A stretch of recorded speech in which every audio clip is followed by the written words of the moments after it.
So thank you all very much for attending. Welcome to this Global Canopy webinar, which will explain how and why we'll be looking at the approach to deforestation of financial institutions in the race to zero. My name's Darren Mckenzie. I work for Global Canopy, but the expertise and the brains behind this webinar doesn't come from me. It comes from my colleagues, Sarah Draper, who is our Corporate Performance Program Manager, and Emma Thomson, who is our Forest 500 Manager. The whole point of this webinar is it's for hopefully for you to learn and you to get your questions answered. And if your questions aren't answered, please raise them. So just use the Q&A function, put your questions there and we'll answer them as we go along. And there'll also be sort of a section at the end where we'll kind of put questions there too. We set aside an hour for this webinar. I imagine it will probably take about 45 minutes, but it just depends sort of how many questions or sort of, how many questions you have. We're around to answer all of the questions that you have. I mean, if I just do a sort of a very brief introduction, COP26 in Glasgow, if you can remember that, it spent a lot of time focusing on trees and deforestation. World leaders gave us a deadline, basically, to halt and reverse deforestation by 2030. They did that because 11% of global greenhouse gas emissions come from deforestation. If deforestation were a country, it would be the third largest emitter in the world. So it's clearly something that we all have a responsibility to act on. I mean, Sarah will explain this in slightly more detail, but put simply, there's no way to reach net zero without nature. Specifically, there's no way to net zero without ending deforestation. So the science on that is clear. The IPCC has been very, very clear in its various reports. A net zero commitment that doesn't address deforestation just won't work. Currently, across the board, voluntary action is not leading to change at the scale and at the speed that we need. In fact, we're nowhere near. But the hope is that the finance sector and financial institutions can change that, because your clout has a real difference. And that's why we're hoping that you guys can lead the way, I suppose. As I said at the start, this is interactive. We're here to sort of answer any questions that you have. Please do use the Q&A function and we'll get to your questions when you raise them. But that's enough from me. Let me hand you over to Sarah, who's going to start us off by, I suppose, examining the context and explaining why deforestation is so important. Thanks, Darren. So yeah, as Darren said, I'm here to kind of start off by talking about why we're here talking about deforestation at all, and then a bit of an introduction into what we're planning to do before I hand over to Emma to give more of the detail. So why deforestation? Deforestation is a critical issue that is not going away. The first half of 2022 had the highest rate of deforestation ever recorded in the Amazon. An area 5 times the size of New York City was deforested between January and June. Global forests are crucial for the livelihoods of millions that depend on them, and for biodiversity. They hold the vast majority of terrestrial biodiversity. They're also critical for absorbing carbon and therefore climate change mitigation. There is no solution to climate change without a solution to deforestation. That's why it is such welcome news that action on deforestation has been added to the leadership criteria of the race to zero, as tackling deforestation has to be seen as part of net zero strategies and not additional. So far, company action has been insufficient on this issue, as we can see from the continued deforestation. Continued deforestation is despite high-profile commitments from companies over the last decade. And further, the deadline for many of the commitments that many of those commitments has actually passed. and many companies aimed for 2020, and here we are well into 2022. There was a 44% increase in deforestation rates between 2014, when many commitments like the New York Declaration on Forests were signed, and 2020. Next slide, please. This year, we conducted an analysis with Race to Zero, Science Based Targets Initiative, and the Accountability Framework Initiative. And next slide. We found that 90% of major forest, land, and agriculture companies that had commitments on net zero were at risk of missing those climate commitments because they weren't acting on deforestation. So we really need to make sure that deforestation is included in these strategies and these commitments. And the finance sector really has a role to move these companies. Next slide, please. Through the Forest 500 project, we can identify $7.1 trillion going into the most influential companies in forest risk commodity supply chains. We now need to use that $7.1 trillion in leverage to drive those companies to improve their practices and eliminate deforestation. Next slide, please. So, following the addition of action on deforestation into the leadership criteria for Race to Zero, we are conducting a baseline review of action on deforestation for all of the financial institutions in the Race to Zero, plus some others that have made significant climate commitments. Noting that the criteria have only just been updated, this year will be a high-level review of pre-existing action, and we will publish a baseline analysis ahead of COP27 this year. This baseline review of existing action allows us to highlight leaders who have already started working on this issue and provide examples for others to follow. It'll also create a baseline for us to track and demonstrate future progress from, and we'll be conducting more detailed assessments on actions from next year. So in this webinar, we will take you through what will be reviewed this year and also signpost what we'd be looking at next year. I'll hand back to you, Darren. Thank you, Sarah. That's really, really helpful. So now we are going to get onto the technical stuff. I call it technical stuff because I haven't got a better term for it. But if you have any questions throughout, please just use the Q&A function and we will get to them. So Emma is here to do the technical run through. She's our Forest 500 manager. So basically, Emma, we're creating a baseline this year, and explain what that means. Yeah, thanks, Darren. And thank you all for joining us today to hear more about the methodology that we'll be using for this baseline review. Slide, please. Thank you, and the next one. Thank you. So as Sarah mentioned, we completely understand that deforestation has very, very recently been added to the Race to Zero leadership criteria. And this year we will be conducting a baseline review of the financial institutions included in Race to Zero, GFANZ, and those that have signed other significant climate commitments.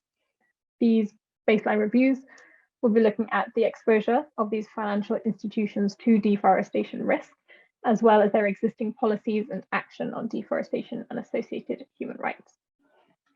This baseline review will begin in August and is scheduled to run through September. Anything that you publish on your website during that time will be taken into account in your review. So all of the reviews will be done using publicly available information only. So anything that is published on your website is taken into account.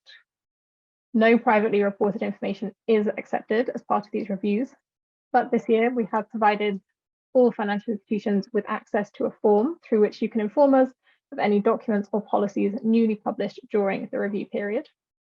That link should have been in the email that you received last week, but please do note that any links shared via that form must be publicly accessible.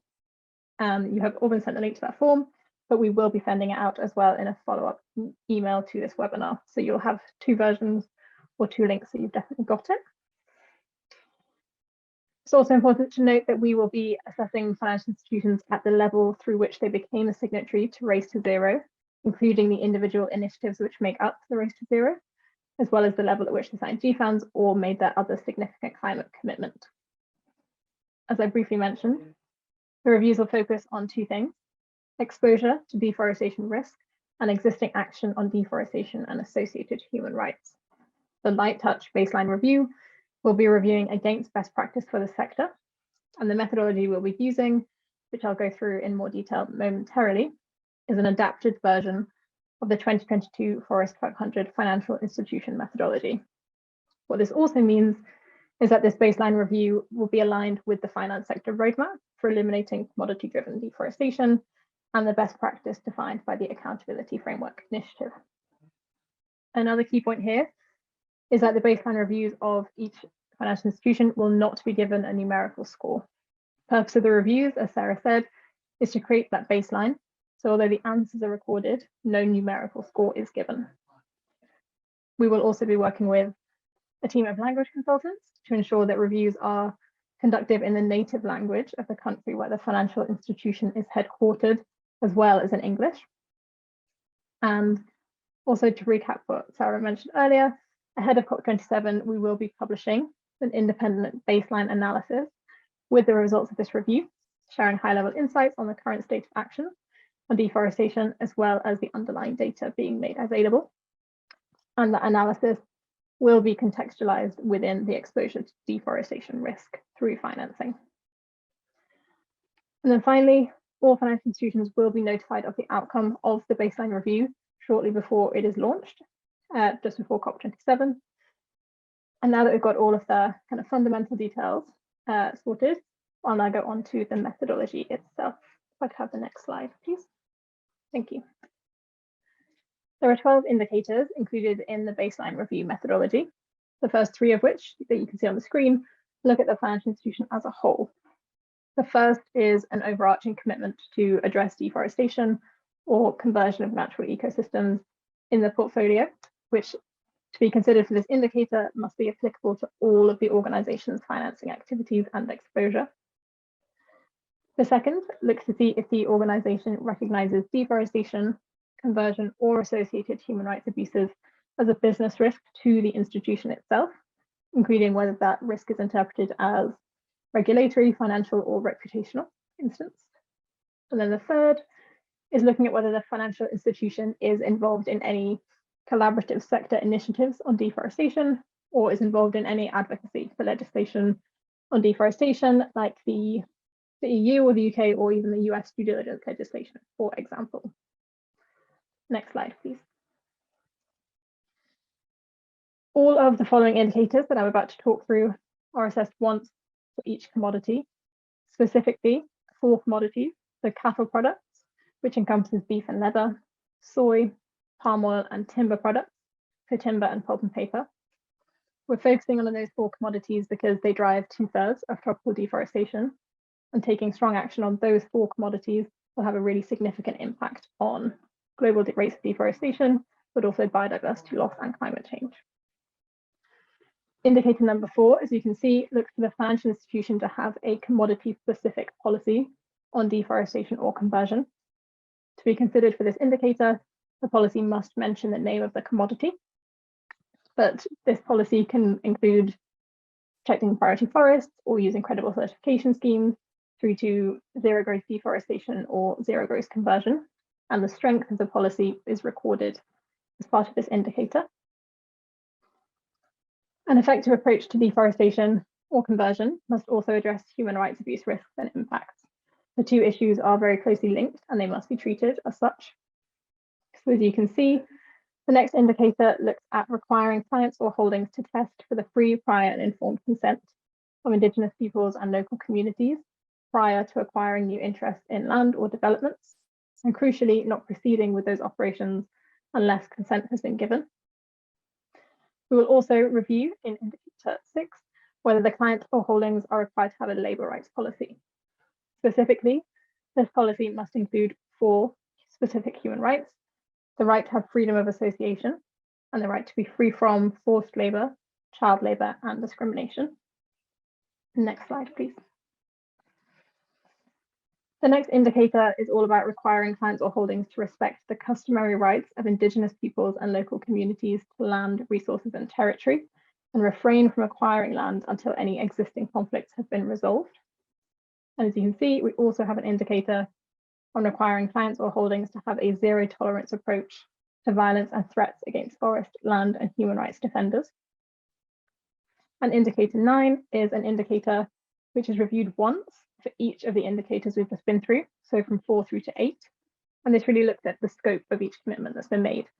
So does it apply to all of the financing provided by the institution, or are there any exclusions, say based on geography, state of the supply chain, size of financial deal, and so forth? That's also recorded. The next slide, please. And the final 3 indicators are moving away from the policies and more into the processes that are in place to implement them. The review looks at if the financial institutions have an ongoing monitoring and due diligence process to monitor compliance of clients and holdings with the standards, and also for whether there's an engagement process in place and what that engagement looks like. And then the final indicator is on reporting. So whether the financial institution reports 3 key criteria about the progress they're making, including the number or proportion of clients or holdings that the deforestation policy applies to, the number or proportion which are compliant with the policy, and finally, how many clients or holdings have been engaged with on the topic of deforestation. I'll pause now in case anyone has any questions about the methodology, but we will also be sharing the link to this methodology, which is publicly available with you all, which also features the more detailed guidance that is given to the review team when they're conducting the reviews. So you can really see the specifics that we're looking for each of these indicators as well. Back to you, Darren. Thanks, Emma. So that is a lot of information, and more information is coming. But as you just said, we are going to sort of share these slides and share the methodology with everybody afterwards. So it's all going to be out there. Just, I suppose, one question. It came up in the first webinar that we did this morning. Do you have examples of collaborative financial sector initiatives, or where can a financial institution find examples of these collaborative financial sector initiatives that you are looking at? So in the full version of the methodology, which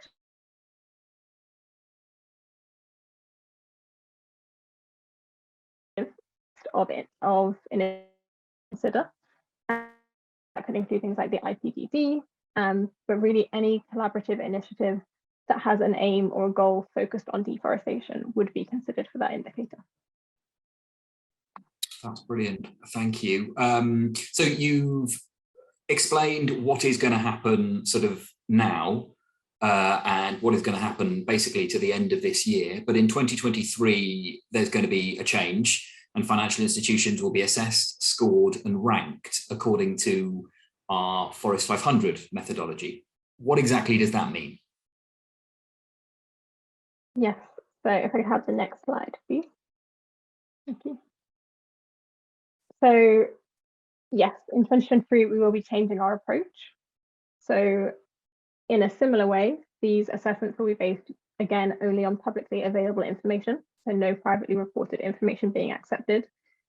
But in a shift in the approach, financial institutions will be assessed on the strength and implementation of their policies on deforestation and associated human rights that are applied to their financing activities. And that will, again, be against best practice for the sector. But crucially, it will be done using the Forest 500 financial institution methodology.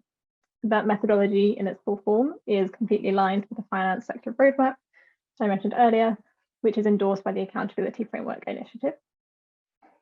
Also, a crucial difference is that we will be giving a numerical score to these assessments.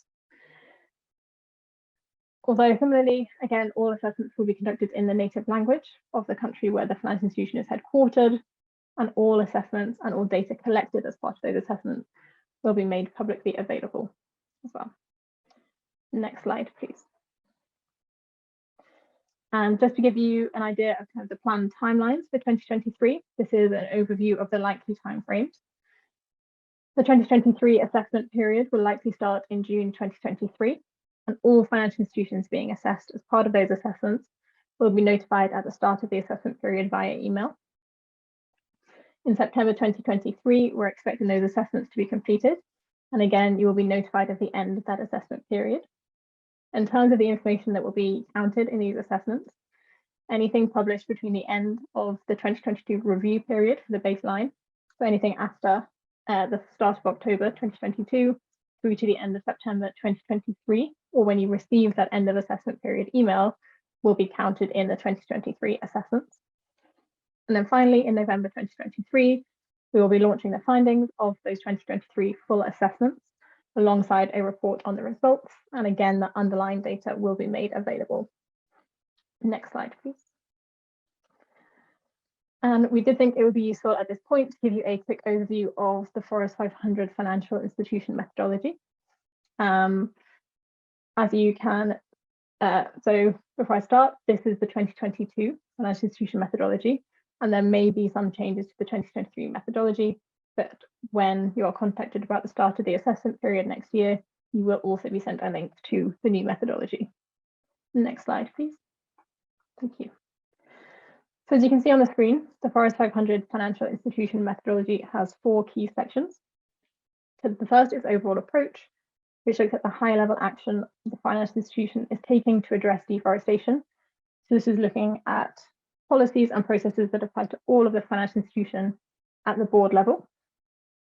Then we move on to policy strength, which looks at the strength and scope of policies applied to clients or holdings related to deforestation and traceability.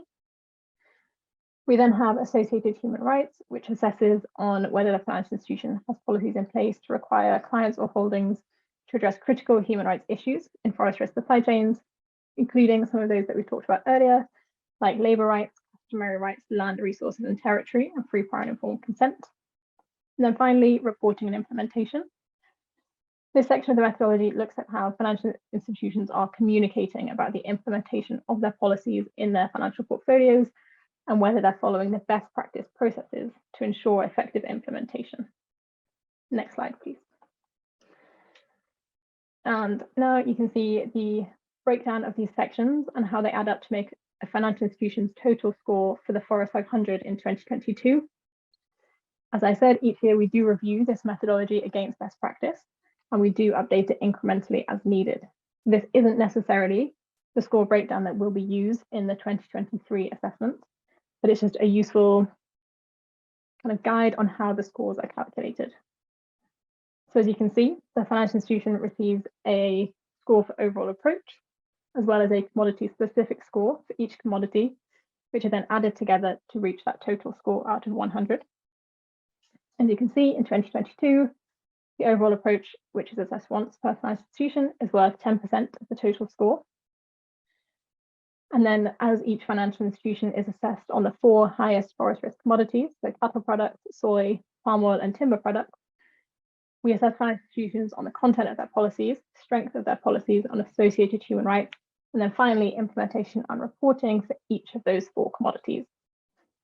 A financial institution's score on implementation and reporting in 2022 will represent 35% of their total score, and that is as part of shifting the focus from setting policies to implementing them effectively. Again, that was all the 2022 financial institution methodology, and there may be some differences next year. We just wanted to give you this oversight now. And yeah, if you have any more questions, then please do put them in the Q&A box, but I will hand back to Darren. Thank you. Thank you, Emma. We do have a couple of questions. So will the details of any 2022 baseline reviews of individual financial institutions be made public, or just case studies of good practice? So the underlying data that's collected in the reviews will be made publicly available, but it won't be this year in the same way that it is on the Forest 500 website. So each institution assessed won't have a kind of dedicated page where the assessment is there, but it will be available to download in the data, but it will also be shared with each financial institution that's assessed as well.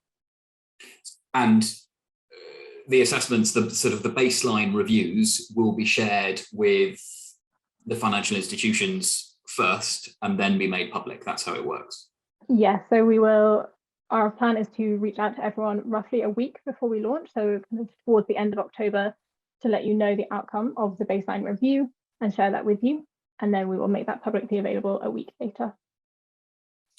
Another question here, those financial institutions that have signed the letter on deforestation will have committed to certain criteria within the baseline methodology, but they might not have that information explicitly within their own sort of website or on their own policy. Is that considered? Is that sort of signing of a letter the same as a public commitment on a website or in a policy? So for the baseline review, we would expect financial institutions to set out that commitment separately. If it is on your website that you have made that public commitment and there is a detail of what that entails on your website, then that will be included in your assessment, but it has to be on your website to be awarded in the review. In terms of the financial institutions being assessed, is there a definitive list? There is a definitive list. It is a very long list of around 590 financial institutions, and it is all of those that are included within the Race to Zero and GFANZ and that have made other significant climate commitments. We will be making that full list of the 590 plus institutions publicly available soon, but it is that core group that I just described. That's brilliant. Look, we've got time for more questions in a couple of minutes. What I do want to say and what I do want to sort of reassure everybody, and Sarah is here to provide that sort of reassurance, is that there is help out there. Financial institutions are not going to be sort of left out on their own. So Sarah, can you put people's minds at ease and let them know that there is kind of guidance and there are tools out there to help? Definitely, thanks, Darren. Yeah, so I'm going to just take you through some of the guidance and data and tools that are already out there to help you on this journey to act on deforestation. So next slide, please. In November 2021, Global Canopy, with our partners in the Finance and Deforestation Advisory Group, launched a finance sector roadmap for eliminating commodity-driven deforestation from portfolios. The roadmap gives guidance on how to act on deforestation, conversion, and human rights abuses. It's aligned with and endorsed by the Accountability Framework, which provides standardized guidance for companies on how to eliminate deforestation, conversion, and human rights abuses from their supply chains. And the roadmap links users to additional resources and data, so you can really see the full wealth of information that is available to you from that. Next slide, please. The roadmap splits action needed into 5 phases, and then within each phase, it's broken down into steps and then bite-sized recommended actions so that you can follow them through. And then, as I said, each step, it provides links to existing data sets and tools that are relevant to that particular step to help you take that piece. Next slide, please. So alongside Make My Money Matter and Systemic, we've recently developed detailed guidance for pension funds, which provides a tailored version of the roadmap for their specific needs and situation. And this was launched just last week at the Sustainable Investment Festival in London. And you can see on the slide the website address where you can access both the pension fund guidance and the roadmap. Next slide, please. So there are also many data sets out there to help you to begin to understand your exposure to deforestation, and then look at how particular companies are acting on deforestation. I'm going to touch on a few briefly, but we realize this is quite a high level introduction to some of these tools. So please do get in touch if you would like to find out more. So first, Forest 500 identifies the 500 most influential organizations in forest risk commodity supply chains. It's made up of 350 companies and 150 financial institutions that finance those companies. The full list is available on our website, and it can be used as a list to compare to your portfolios, so you can see which companies and financial institutions you have in your portfolio have this high exposure to deforestation risk. We also conduct annual assessments on the strength of these organizations' commitments and actions to address deforestation.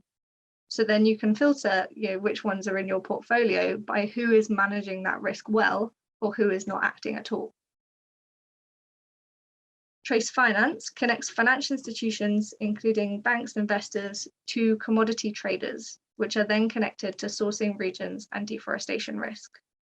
So it can be used to understand the exposure of financial institutions to traders in key forest risk commodities and link deforestation risk up to those financial institutions. So it can be used to understand your exposure through traders directly or also through other financial institutions. Next slide, please. Through our Aligned Accountability project, we're currently developing a common database of standardized data on company performance on deforestation and related human rights abuses. We're connecting some of the data sets I've talked about to others, such as ZSL Spot and certification data. And we're aligning this with the industry standard guidance of the Accountability Framework Initiative to provide an assessment of how companies are doing. As I said, this database is currently under development and will be launched in December 2022. So yeah, this has been a very quick introduction to our guidance and data. Please do feel free to reach out to us to find out more about the roadmap, the pension fund guidance, trace finance, Forest 500, or aligned accountability. Thanks.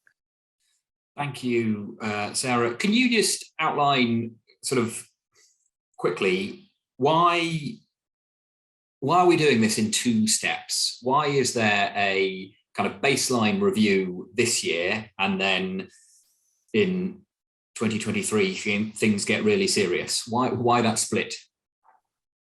Yeah, it's really a timing issue. So the criteria on acting on deforestation has just been added to the Race to Zero leadership criteria.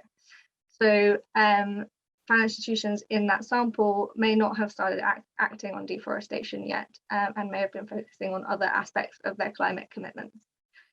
So for that reason, we wanted to make sure that this year was a baseline, that we're acknowledging we're collecting information on pre-existing action on deforestation. Allows us to celebrate some of the financial institutions that were already voluntarily acting on deforestation, but also to create that baseline that we can see future progress on.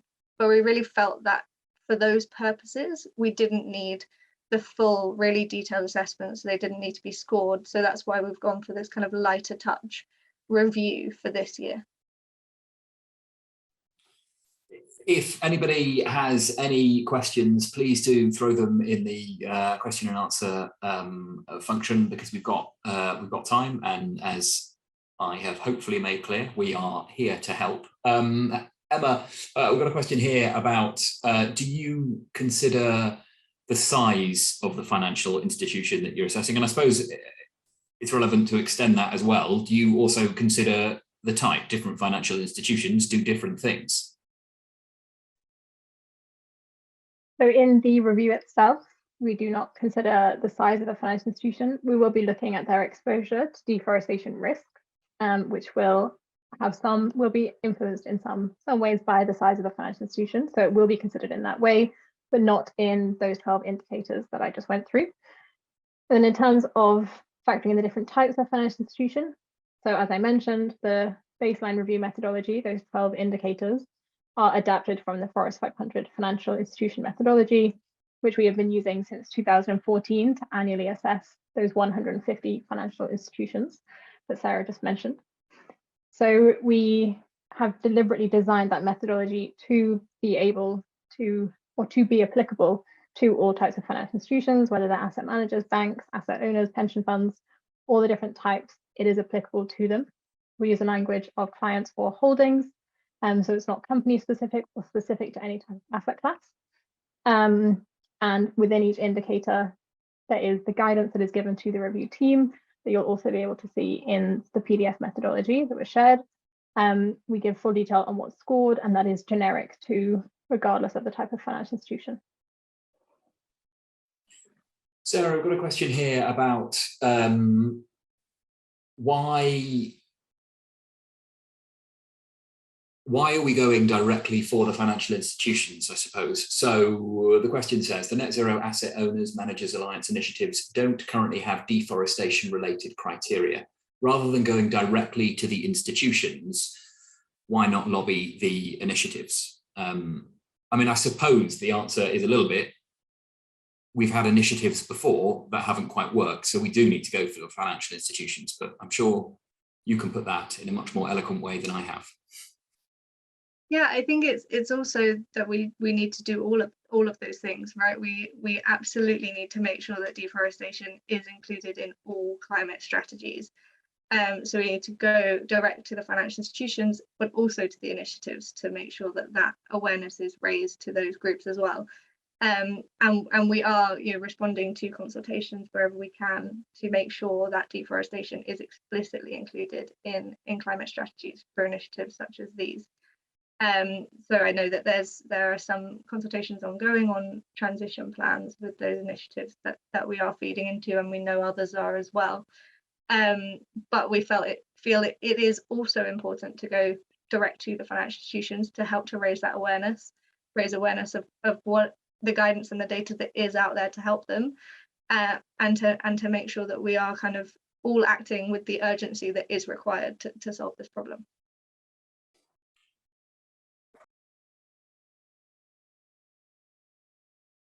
That is a small child coming home from school, making me look ever so professional. So thank you to my daughter Lola for that. Can I just ask about, I suppose, some of the criticism that may be levelled at us is people who are in financial institutions that are in the race to zero are institutions that have pledged to act and are trying. Is this not a case of, I suppose, singling out the good guys? So it's, again, I guess, taking us back to that urgency issue and needing to get deforestation as part of climate strategies. We're not really focusing on a small group of financial institutions or a small group of leaders. The full race to zero sample includes more than 500 or so financial institutions. So we're looking at a broad section of financial institutions, not trying to single out any particular ones, but trying to encourage that action and that awareness that it does need to be embedded in their climate strategies. And I guess also it's not we are going to make these assessments and reviews this year and assessments next year public. We do want to make sure that is tracked, but it's also about being able to celebrate the progress and track the progress that will happen and that needs to happen in the next few years, and highlighting those examples of best practice that others can follow as well.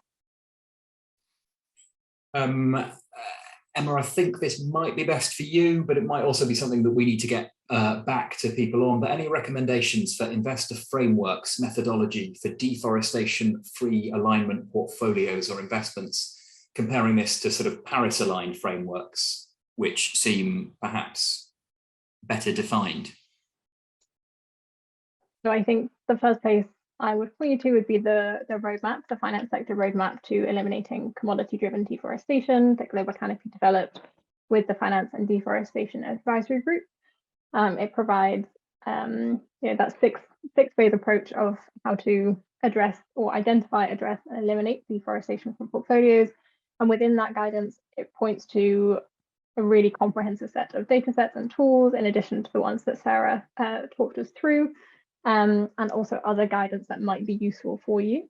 So I would point you to there first. And then I think if you provide finance to companies in forest risk supply chains, I would also recommend the accountability framework from the Accountability Framework Initiative, which outlines the best practice for companies in forest risk supply chains, which the roadmap is very much linked to and aligned with, but it is really useful if you want to look at what it means for a company to be deforestation free as part of that process.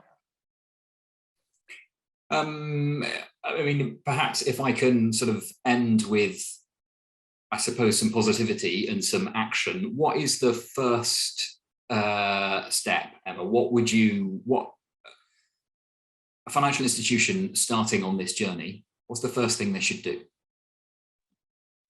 So I think if you're at the very start of this journey, I would begin with understanding the risk that deforestation and conversion and the associated human rights poses to your financial institution specifically, but also to the financial system as a whole, and that more systemic risk but also looking at the opportunities that do exist if you act on deforestation and human rights, the benefits that that will bring.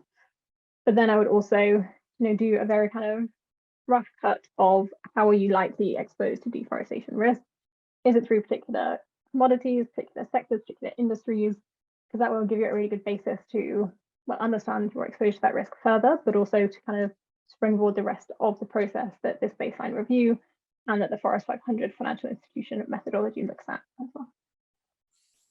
And keeping on this positivity theme, someone has just asked about, can you share examples of financial institutions that are particularly front-footed on this, or could be sort of seen as examples? And I suppose there we look at the financial institutions that are at the top of our Forest 500 rankings.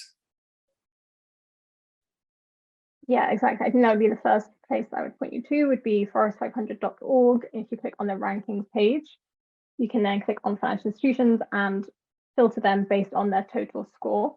The ones that score the highest are doing the most in terms of the policies that they've set and their efforts to implement them. So I would look at maybe the top 10 of there, because they all score, no one scores 100% in the financial institution assessments for Forest 500. And so they all score for slightly different indicators. But within that group, there will be lots of useful examples of best practice, or at least great practice, for you to look at as well. Brilliant. Thank you. Thank you all very much. Look, if you do, as I say, we are here to help. So if you've got any questions, email us tracking@globalcanopy.org. The guidance is on guidance.globalcanopy.org. Thank you to my dog, thank you to my daughter, but also thank you to Sarah and Emma, and thank you all for joining us. I hope it's been helpful, but if you need more guidance, more support, do get in contact with us. I mean, the key message, I suppose, is we are here to help, because what we want to do is end deforestation. That's the aim. And if you want to join with us on that aim, that would be super. Thank you very much.